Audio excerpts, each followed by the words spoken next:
WJAR apparently was taking our shot in Providence. And they put it up on their Facebook feed.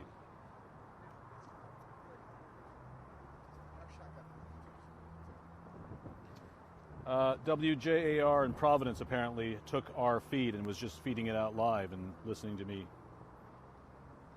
cuss. Ha! What were you saying, though? I don't know what you were saying. It's probably yelling at you. That's beyond. We have to chat with them about that. Here we go, folks.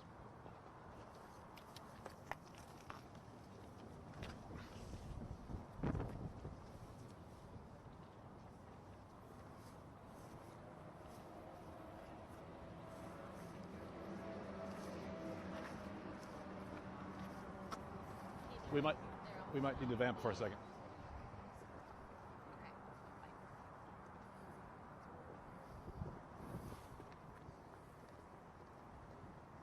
Looks like they're going to get right going immediately.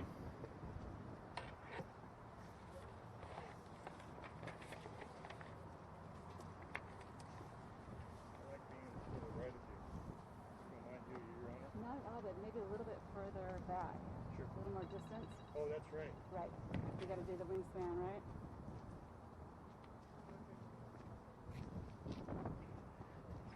Woo. First and foremost, I apologize profusely for the wait that you all had to have. We thought we would have another development that I could tell you about. Unfortunately, we don't at this point, but I am here to talk to you about the federal investigation. County Attorney, Mr. Freeman, standing to my right, is here to talk to you about the state investigation. With me is Rhino Drolshagen. He is the special agent in charge of Minneapolis FBI. He too will talk about the federal investigation, and Superintendent Drew Evans from BCA will also make a few comments before we open it up for question and answer. My name is Erica McDonald. I'm the United States Attorney here for the District of Minnesota. On May 25th of 2020, George Floyd was arrested and detained by Minneapolis police officers. I'm here to talk about and make sure the community and the media is aware that we are conducting a robust and meticulous investigation into the circumstances surrounding the events of May 25th, 2020, and the police officers' actions on that evening. I really probably don't need to say this to all of you, but Minneapolis, our nation, really the world, has witnessed this incredibly and disturbing loss of life. My heart goes out to George Floyd. My heart goes out to his family. My heart goes out to his friends. And my heart goes out to the community. We are grieving, and we will continue to grieve. To be clear, the Department of Justice has made the investigation in this case a top priority. We have assigned highest of the high in my office to investigate and look at the case. FBI likewise has assigned their experienced law enforcement officers to conduct the investigation. And to be clear, President Trump, as well as Attorney General William Barr, are directly and actively monitoring the investigation in this case. I have had direct communications with Attorney General Barr and his staff, and will continue to do so. The federal investigation in this case will determine whether the actions the former Minneapolis police officers took violated any federal criminal laws, to include any civil rights violations. Federal civil rights criminal cases have categories, and one is called under color of law. In other words, if an officer, whether it be federal, state, local, or tribal, is acting under their authority and asserts or invokes the power bestowed upon them to deprive any person of any right or privilege protected by the Constitution or the laws of the United States, that is a violation of federal criminal law. It must be proven that the subject took action or did not take action when he or she knew that was wrong and chose to do it anyway.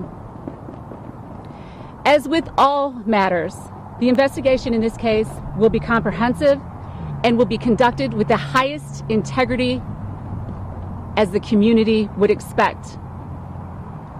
For those that aren't aware of my background, prior to being the United States Attorney for the District of Minnesota, I was a judge in Dakota County for over 8+ years. Having sat on that side of the bench and having presided over a multitude of trials, I can tell you, I can tell the community, I can tell everybody interested that it is critical, it is essential, it is imperative that the investigation is done right and done right the first time, and that is what we are going to do. This has been a rapidly evolving situation. We first learned of it in the early morning hours of Tuesday. The FBI reached out directly to me, and we have been working on this case nonstop since we were notified. We understand the severity of the situation unfolding. It breaks my heart to see what is going on in our streets in Minneapolis and in St. Paul and in some of our suburbs. And I am pleading with individuals to remain calm and to let us conduct this investigation.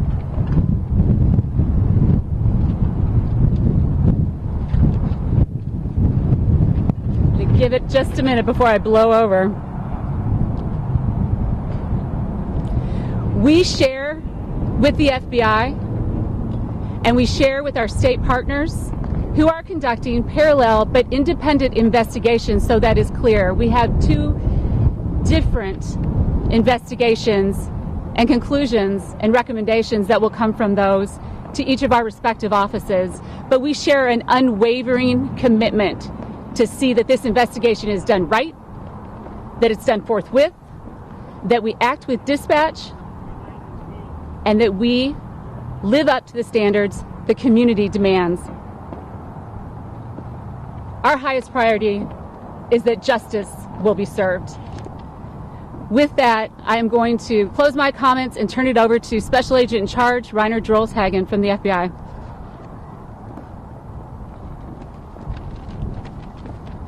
Thank you, Erica. Good afternoon.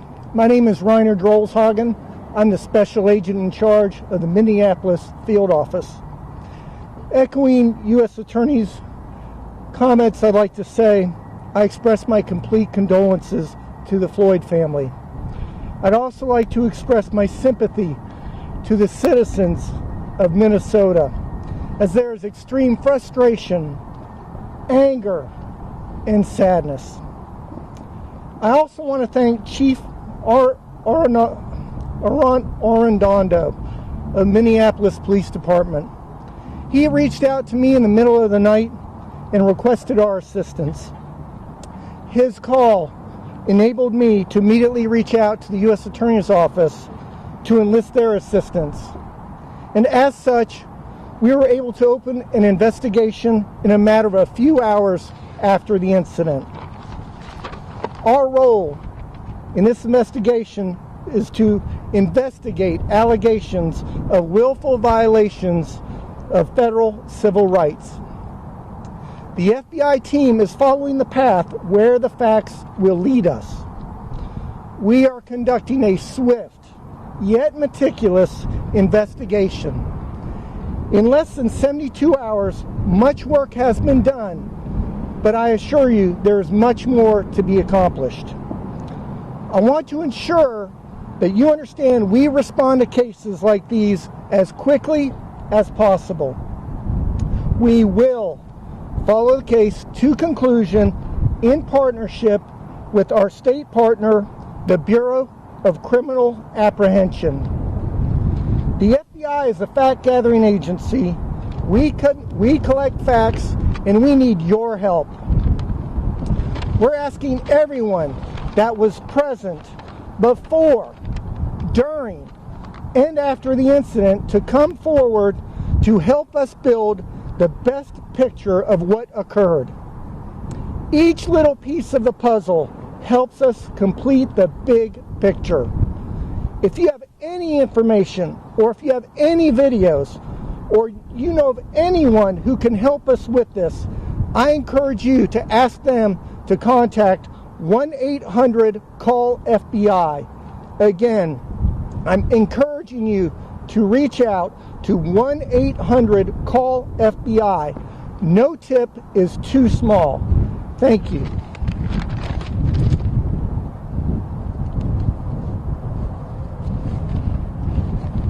Good afternoon. I'm Mike Freeman, Hennepin County Attorney. We are the principal prosecuting agency for the state and the criminal side. Initially, I want to say that my thoughts and those of my office continue to be with the family and the friends of George Floyd. They know they are hurting over this senseless death. The manager of our Victim Services Division has been in touch with George Floyd's family on several occasions and is keeping them updated on what is happening in this case. They are aware that the Minnesota Bureau of Criminal Apprehension, better known as the BCA, the Hennepin County Medical Examiner, and the Hennepin County Attorney's Office are moving as quickly and thoroughly as possible. I've also been in direct consultations with Governor Tim Walz, with Attorney General Keith Ellison, and others in the state, the city, and the county to discussions on this case. As many of you know, the Hennepin County Attorney's Office is one of very few prosecution offices in the United States who have successfully charged and convicted and obtained a guilty verdict against a police officer for unreasonable use of deadly force. We have developed a detailed plan for that prosecution, and with the BCA, a detailed plan for investigation. Our office has been flooded with calls, many as 1,000 a day, as well as email and social media from people in this jurisdiction, in this state, and throughout the country. The main question is, what are you going to do about the murder of George Floyd? Well, I've just described what we're going to do.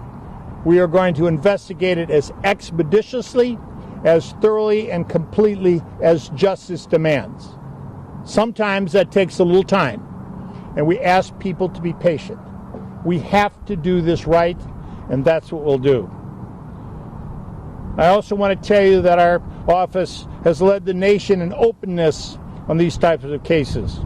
When we decide to charge an officer, we put the criminal complaint on our website. If we decide that the evidence does not support a criminal charge, we put our report and all our evidence on the website for all to see. When we make the decision in this case, we will do the same. What I can assure the citizens of Minnesota, we will do it as quickly as we can do it as possible. We'll do it as quickly as possible. I think Drew Evans from the BCA is next. Drew? Thank you, County Attorney Freeman. My name is Drew Evans. I am the Superintendent of the Minnesota Bureau of Criminal Apprehension.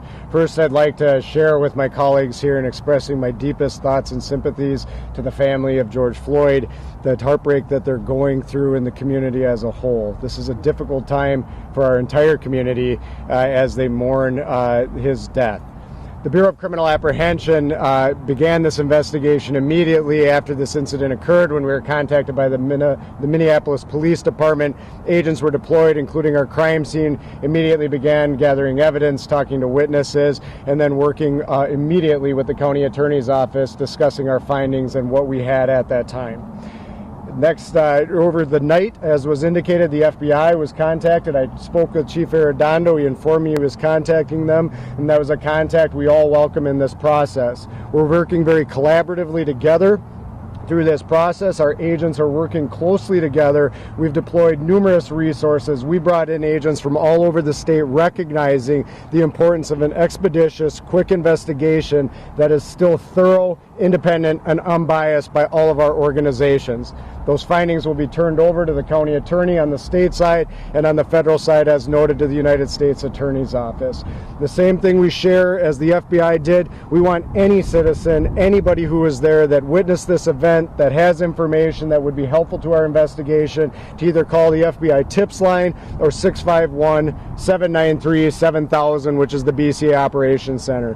My perspective is we want citizens to go wherever they are most comfortable, whichever line they are, so that we get all of the information in this case so we can conduct the most thorough investigation possible. And with that, I think we'll turn it over to the U.S. Attorney and County Attorney for questions. And so at this point, we're going to open it up for questions. I can tell you, I'll start by saying we've got questions too, and we're getting answers to those. We're doing our best. We're digging in. But we do, and I want to echo what my law enforcement partners said, we need the community's help. There were folks there on the scene, not folks that we couldn't identify necessarily at the time. We need to know who they are. Come forward. If you have a video, please share it. We want to do, as quickly as we can, a thorough investigation to get answers to those questions. And I know that I saw the first hand going up was in front of me, ma'am. You had a question? Yeah, sorry. Tonight, this doesn't sound good for protests tonight. Twitter is already saying what you guys are announcing today. You know, they were hoping for maybe charges when you guys stepped out here today. Because we're not getting charges, are you worried that that's going to ignite more riots tonight?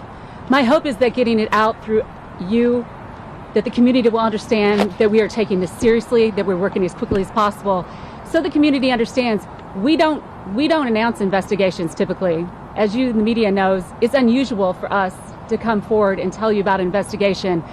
As the United States Attorney, we're counseled that we are not to talk about that until the time of the conviction, typically, or in some cases, perhaps charges. It's really imperative that the community understands how seriously we're taking this and how quickly and swiftly we are moving on this. And so my hope with that is that people will understand peaceful protests are always acceptable.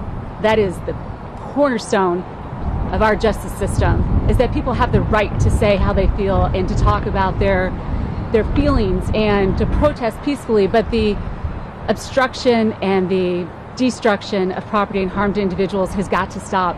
We are one Minnesota. We're at our best when we're at our worst, and we've got to come together and stop the needless and unnecessary destruction of property and harm to human life. Mike, Sir. can you address that? Mike, can You you may. address that? Yes. This state is well known and has a strong reputation for firm and thorough First Amendment advocacy. We support peaceful demonstrations. I had a long talk today with Reverend Jesse Jackson, who came at the request of Attorney General Keith Ellison and the governor, and I believe Reverend Jackson will be speaking and asking for peaceful protests today. Peaceful protest is good. It advocates our rights, and it also calls forth the witnesses that the United States Attorney wants us to come forward. Violence is not. Violence hampers our case. It takes valuable police resources away from our investigation, and it also harms innocent people who had nothing to do with that. It gets in the way of our work. So we're asking, please say what you need to say, demonstrate how you need to do. That is in our Constitution, and all of us believe in that. But please, don't destroy an innocent person's property who had nothing to do with it. Part of the problem is, sir, the video goes on for 7 minutes. He is clearly struggling to breathe during that time.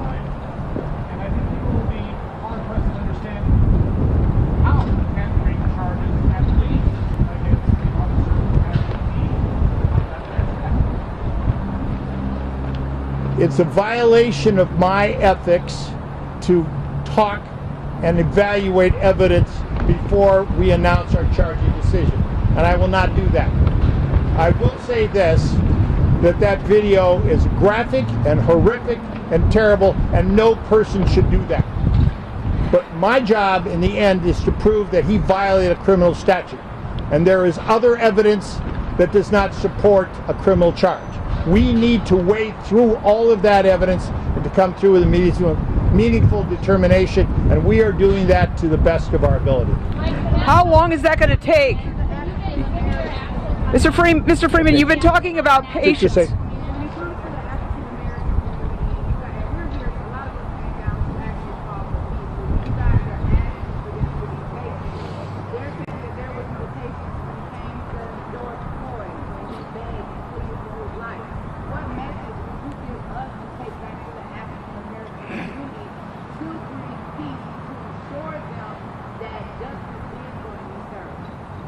I bring the same message that African American Attorney General of the state of Minnesota, Keith Ellison, is bringing. I'm bringing the same message of the Reverend Jesse Jackson. We have to do this right. We have to prove it in a court of law. And I will just point to you the comparison to what happened in Baltimore in the Gray case. It was a rush to charge, it was a rush to justice, and all of those people were found not guilty. I will not rush to justice. I'm going to do this right. And those folks who know me in the African community know I will do my very level best. But I will not rush justice, because justice cannot be rushed. Can you give us a timeline, sir? Thank you for that. It was wonderful to hear you say that you came down with other members of the community to ask for peace. And that's probably the most positive thing I've heard here all day. So I cannot begin to thank you enough for that. And to the extent you can share that, and you can share the integrity and the honesty of what we're doing and trying to tell you what's going on, please do, because we need you. We need the community. But it's really important that we emphasize that everybody in the United States is entitled to due process of law. And due process of law requires us, as prosecutors, as law enforcement officers, to make sure that we've done a careful investigation. And it requires us, as I told you, I tried as a judge, I presided over hundreds of cases, including first-degree murder cases. I cannot emphasize enough how important it is that all your ducks are in a row before you make that charging decision. But you can't undo what you've done if you rush. But if you take that time, you're going to do it right the first time, and you're going to get it done the first time. Mike, I have a question just about National Guard coming in now. I mean, there sounds like very worried that this is going to escalate. Thoughts on how you handle it? Well, first off, the decision to call in the National Guard is the governor's decision, and I support his decision.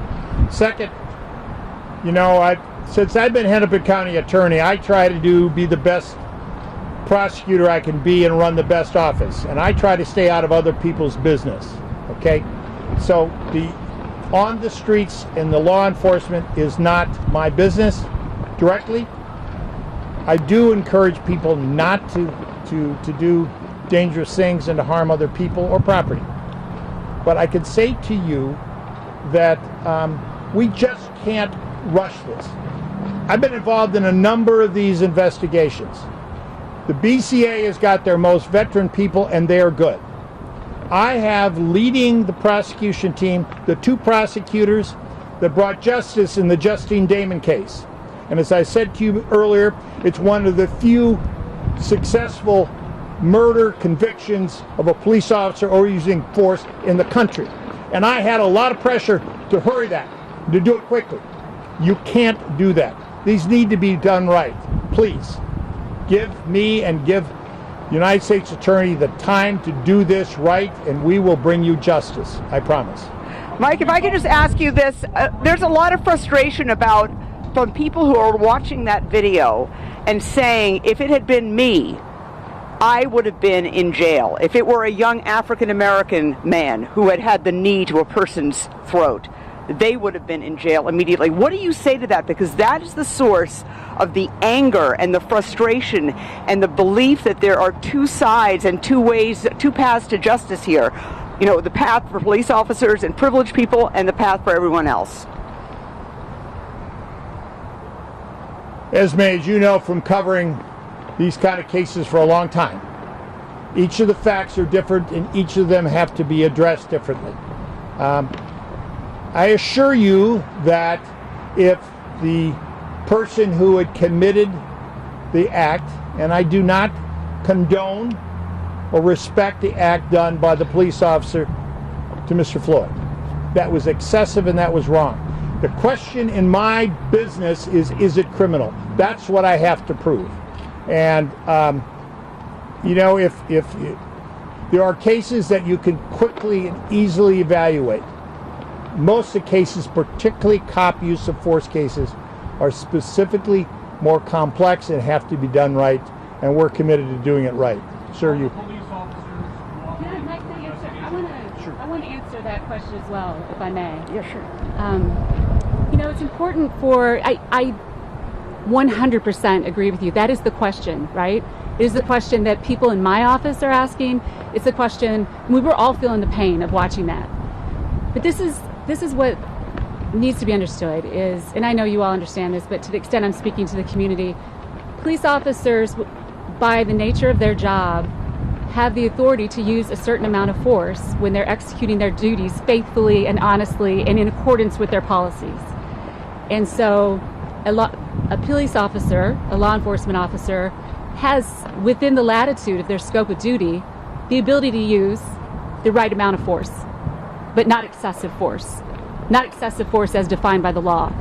And so that is what we're looking at with respect to any federal criminal violation of civil rights, is that issue of excessive force. One more question. One more. Erica, can you talk a little bit more about the relationship between Dave out there and your office? I can tell you that every United States attorney of all my colleagues that are out there, we are vested with doing what's right for our state at the time. Of course, we're part of the Department of Justice. William Barr, I report to the DAG, who then reports the Deputy Attorney General, who then reports to the Attorney General. But every United States attorney is given the discretion in their community to pursue the charges and to follow the leads where they are and to pursue the case as they deem appropriate. I am, however, keeping my boss in communication, in briefing, so that he understands the investigation that's going on here in the state of Minnesota. I should have made clear, too, one thing, and I know it was in our statement that we issued last night, but on our team of experienced trial attorneys, which are the most experienced in my office, I can tell you I've been in viewing the evidence with my criminal chief, with my first assistant, United States Attorney Anders Folk, with my deputy criminal chiefs. We're all in there together. But we're also partnering with the Civil Rights Division from Department of Justice. The Civil Rights Division has an experience of doing these cases nationally. They bring with that expertise of understanding the requirements of, 18 U.S.C. 242, which is the violation of law that we're specifically addressing. And so, yes, we are partnering with Department of Justice to use their expertise and their resources, but we are leading the investigation, and we are working collaboratively with our state and local partners and federal partners. The president is actively monitoring the situation. Can you give us a timeline? I have not spoken to the president directly, no. Can you give us a timeline? Making a different announcement today before coming out here. Can you tell us what the wait was about? I cannot. I can only ask you to trust me that it mattered, and that I hope that I can fill you in on that at the appropriate time, which I hope is soon. I mean, you obviously didn't call us down here for this. You guys were hoping for something more. Can you detail what you were hoping for? I'm going to say the same thing again, but I appreciate the tenacity of asking the question again. I would not have needlessly wasted your time. It was important that the community understand that we are actively involved in this investigation. We are working round the clock. We have been for the last 72 hours and will continue to do so to see that justice is done. Again, we're going to do it right, but we will act with dispatch, and I will keep all of you informed as soon as there's another development, and I will make sure that you, I promise, do not have to wait again. We'll have it timed right. Okay, thanks everybody. Appreciate you coming. Thanks, Kevin. Thank you. Good to see you, Courtney. Yeah, good to see you.